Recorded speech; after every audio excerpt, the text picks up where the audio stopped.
ఇవన్నీ కూడా తీసుకున్నారు. గతంలో అంటే 2014-2019 మధ్య ఎమ్మెల్సీగా బాధ్యతలు చేపట్టి ఆ తర్వాత ఆయన పంచాయతీరాజ్ శాఖ మంత్రిగాను అండ్ ఐటీ శాఖ మంత్రిగా 2 బాధ్యతలు కూడా నిర్వహించారు. కానీ ఇప్పుడు పంచాయతీరాజ్ని పవన్ కళ్యాణ్కి ఇచ్చి ఐటీ శాఖని అండ్ హ్యూమన్ రిసోర్సెస్ డెవలప్మెంట్ని రెండింటిని కూడా నారా లోకేష్ తన దగ్గర ఉన్నారు. ఎందుకంటే గతంలో కూడా ఐటీ శాఖ మంత్రిగా ఆంధ్రప్రదేశ్కి అనేక ఐటీ కంపెనీలు తీసుకొచ్చిన పరిస్థితి ఉంది కాబట్టి ఐటీ మీద పట్టుంది కాబట్టి సో అదే నారా లోకేష్కి మరొకసారి ఐటీ శాఖ మంత్రిగానే బాధ్యతలు ఇవ్వడం అనేది జరిగింది. ఇక కింజరాపు అచ్చెన్నాయుడు అగ్రికల్చర్ వ్యవసాయం అత్యంత కీలకమైన పోస్టు, రైతులకు సంబంధించిన ప్రతి అంశం ఆయన దగ్గరే ఉంటుంది.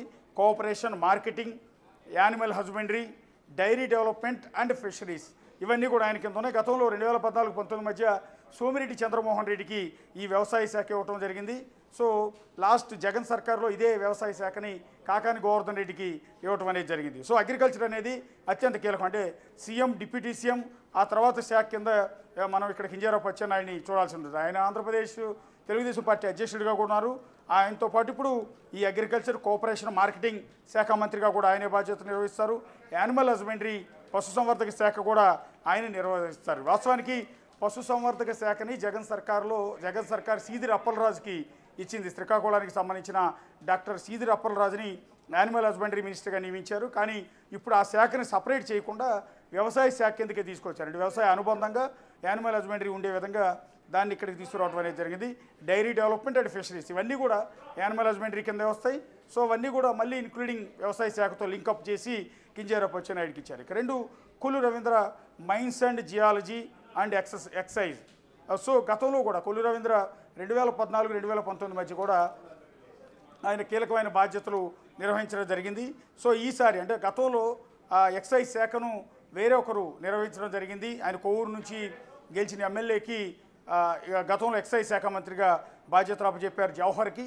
సో జవహర్ ఎక్సైజ్ బాధ్యతలు గతంలో నిర్వహించారు. ఇప్పుడు కొల్లు రవీంద్రకి ఎక్సైజ్ శాఖ మంత్రిగా ఇవ్వడం జరిగింది. మైన్స్ అండ్ జియాలజీ కూడా ఆయనకి అంటే గనుల శాఖ కూడా చాలా కీలకం. ప్రస్తుత ఇంతకుముందు వరకు ఉన్న జగన్ సర్కార్లో మైన్స్ శాఖని పెద్దిరెడ్డి రామచంద్రారెడ్డి నిర్వహించారు. సో తర్వాత నాదెళ్ల మనోహర్ ప్రస్తుతం జనసేన పార్టీ నుంచి 2వ మంత్రి, పవన్ కళ్యాణ్ తర్వాత 2వ మంత్రి. ఆ పార్టీలో నెంబర్ 2గా ఉన్న నాదెళ్ల మనోహర్కి food and civil supplies, consumer affairs, food and civil supplies ఇది కూడా చాలా కీలకమైంది.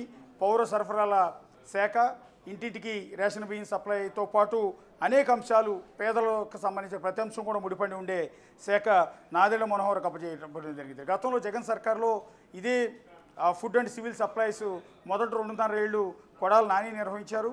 తర్వాత 2.5 ఏళ్ళు అంటే గవర్నమెంట్ పడిపోయే వరకు కారుమూరి నాగేశ్వరరావు ఆ బాధ్యతను చేపట్టారు. అత్యంత కీలకమైన శాఖ. దాన్ని జేఎస్పీకి అంటే జనసేన పార్టీకి కేటాయించడం అనేది జరిగింది. Ponguru Narayana municipal administration and urban development 2014-19 మధ్య కూడా ఆయన ఎమ్మెల్యేగా గెలవకపోయినా ఎమ్మెల్సీగా బాధ్యతలు చేపట్టి మంత్రి అయ్యారు. సో అప్పుడు కూడా ఆయనకి గతంలో 2014-19 మధ్య కూడా 5 ఏళ్ల పాటు ఆయన మున్సిపల్ అడ్మినిస్ట్రేషన్ని అప్పగించడం జరిగింది. అర్బన్ డెవలప్మెంట్ కూడా ఆయన కిందే ఉండేది. సో అదే శాఖని గతంలో 5 ఏళ్ల పాటు నిర్వహించిన అదే శాఖని మళ్ళీ నారాయణకి అప్పగించడం జరిగింది. రాష్ట్రంలో ఉన్న మున్సిపాలిటీలు మొత్తం కూడా మున్సిపాలిటీల డెవలప్మెంట్ అంతా కూడా నారాయణ చేతుల్లో ఉంటాయి. దీనితో పాటు అత్యంత కీలకమైనది ఏంటంటే రాజధాని అమరావతి సిఆర్డీఏ ఏదైతే ఉందో సిఆర్డీఏ కూడా నారాయణ కిందకే వస్తుంది. గతంలో కూడా ఆయన సిఆర్డీఏ మంత్రి అనేవాళ్ళు మున్సిపల్ శాఖ మంత్రి కంటే కూడా.